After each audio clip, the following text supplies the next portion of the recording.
جو مسلمہ کذاب تھا، اس نے کہا مدینہ منورہ پہ حکمرانی کو میں کروں گا، کیونکہ وہ نبی کریم صلی اللہ علیہ وسلم کے دور میں بھی آیا تھا، اور کہنے لگا کہ ادھر کے آپ نبی ہو جائے، فلاں علاقے کا نبی میں ہو جاتا ہوں۔ تو آپ نے فرمایا کہ مجھے اللہ رب العزت نے ساری کائنات کا رسول بنا کے بھیجا ہے۔ اس نے اپنے علاقے میں جا کے تبلیغ کرنا شروع کر دی۔ آقا علیہ الصلوۃ والسلام نے صحابہ کو اکٹھا کیا اور اکٹھا کر کے فرمایا کہ اللہ نے مجھے اپنا آخری رسول بنایا ہے، مسلمہ نے بھی اعلان نبوت کر دیا ہے، تو میرا خط لے کے کون جائے گا؟ میں نے پچھلے ایک دو جمعے میں عرض کیا تھا، حضرت حبیب بن زید رضی اللہ تعالیٰ عنہ آپ بیٹھے ہوئے تھے، آپ کھجوریں بیچتے تھے، روایات میں آتا ہے کہ آپ کے 11 بچے تھے اور جسم بڑا کمزور تھا، آپ کھجور کھا رہے تھے۔ آپ نے فرمایا کون ہے جو میرا خط لے کر مسلمہ کے پاس جائے گا؟ حبیب ابن زید اٹھ کر کھڑے ہو گئے، کھجور کھا رہے تھے، منہ سے کھجور کے چھوٹے چھوٹے ٹکڑے گر رہے تھے۔ عرض کیا حضور میں لے کے جاؤں گا، آپ میری ڈیوٹی لگانا۔ صحابہ نے کہا یار کھجور تو کھا لے، بعد میں بات کر لینا۔ تو کہنے لگے کہ سرکار نے کسی اور کی ڈیوٹی لگا دی تو میرا کیا بنے گا؟ آپ نے فرمایا ٹھیک ہے۔ صحابہ نے کی موجودگی میں سرکار نے اسے خط دیا اور خط دے کے ارشاد فرمایا کہ اے حبیب ابن زید ذرا ہمت کے ساتھ جانا۔ اب حبیب ابن زید مدینہ منورہ سے نکلتے ہیں، صحابہ کہتے ہیں وہ کمزور اور ناتواں غریب آدمی، جسم کمزور ہے، جب سرکار کا خط لیا اونٹنی پہ بیٹھا تو ایسے محسوس ہوتا تھا جیسے کوئی بہت بڑا سپاہ سالار جا رہا ہے۔ مسلمہ کے پاس پہنچا، اس نے کہا کیسے آئے ہو؟ کہا کہ خط لے کے آیا ہوں۔ جب خط دیا مسلمہ نے پوچھا کہاں سے آئے ہو؟ کہنے لگے تجھے شکل سے محسوس نہیں ہوتا کہ میں محمد رسول اللہ کا غلام ہوں؟ تجھے مجھے دیکھ کے اندازہ نہیں ہوا؟ اس وقت بادشاہ خط خود نہیں پڑھتے تھے، اس کی رعایا لگی ہوئی تھی۔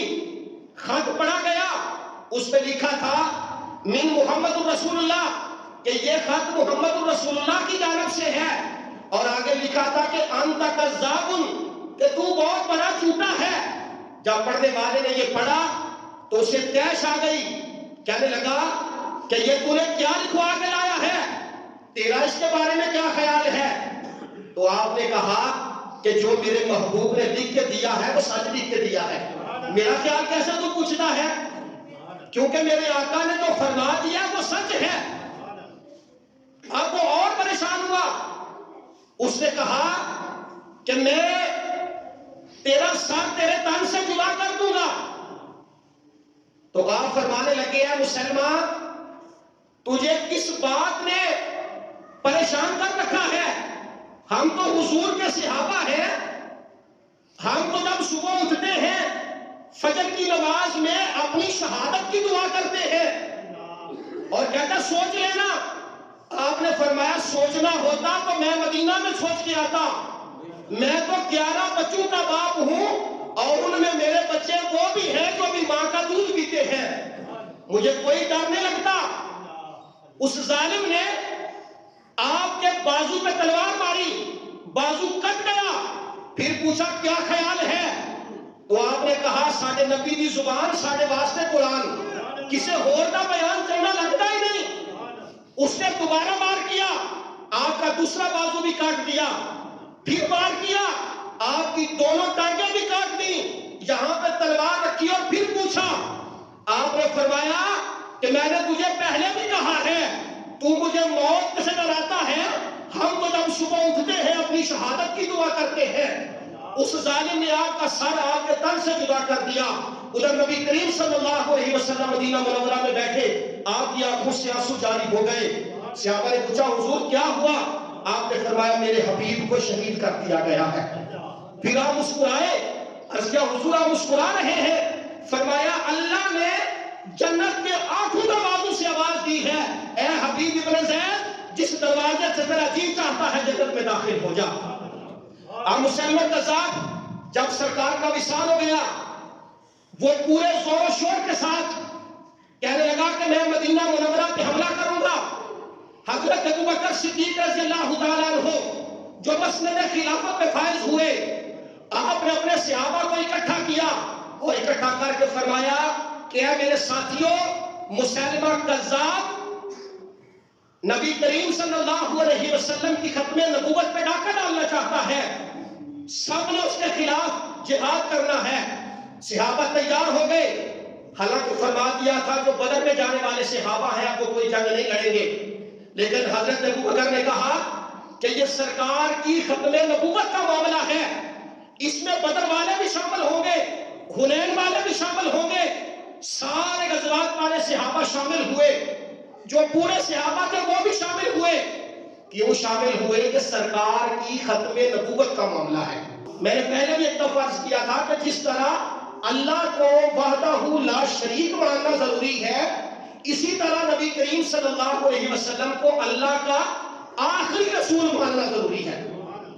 یعنی اگر کوئی بندہ یہ کہے کہ آپ کے بعد کوئی رسول آ سکتا ہے، اگر کوئی سوچ بھی لے تو دائرہ اسلام سے خارج ہو جاتا ہے. آپ کے بعد کوئی رسول آ ہی نہیں سکتا.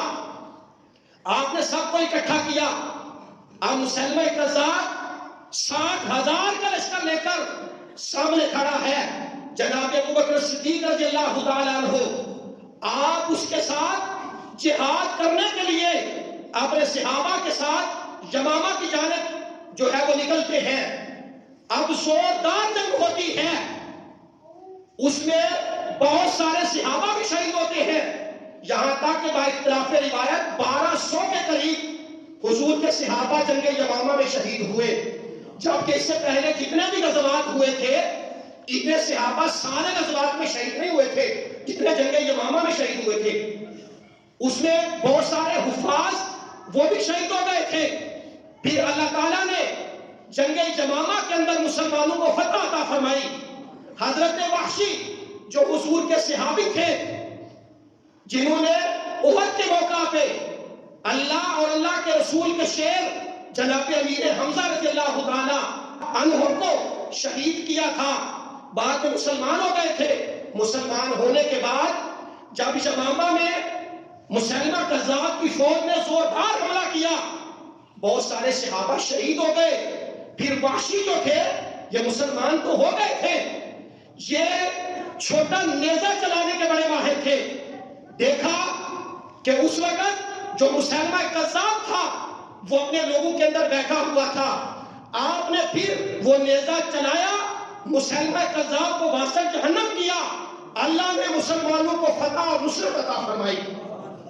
اور حضرت وحشی کہا کرتے تھے کہ میں نے کفر کے اندر جو اسلام کا بڑا سپہ سالار تھا حضرت امیر حمزہ، اس کو شہید کیا تھا، لیکن جب میں مسلمان ہو گیا تو اللہ نے میرے ہاتھ سے کائنات کے بدترین کافر کو موت عطا فرمائی ہے. میں اللہ کی بارگاہ میں پر امید ہوں کہ حضرت امیر حمزہ مجھ سے راضی ہو گئے ہوں گے. میرے بھائیو، جب آپ مسند خلافت میں فائز ہوتے ہیں تو اس وقت فتنوں نے بڑا سر اٹھایا. حضرت ابوبکر صدیق نے سب کا ڈٹ کے مقابلہ کیا.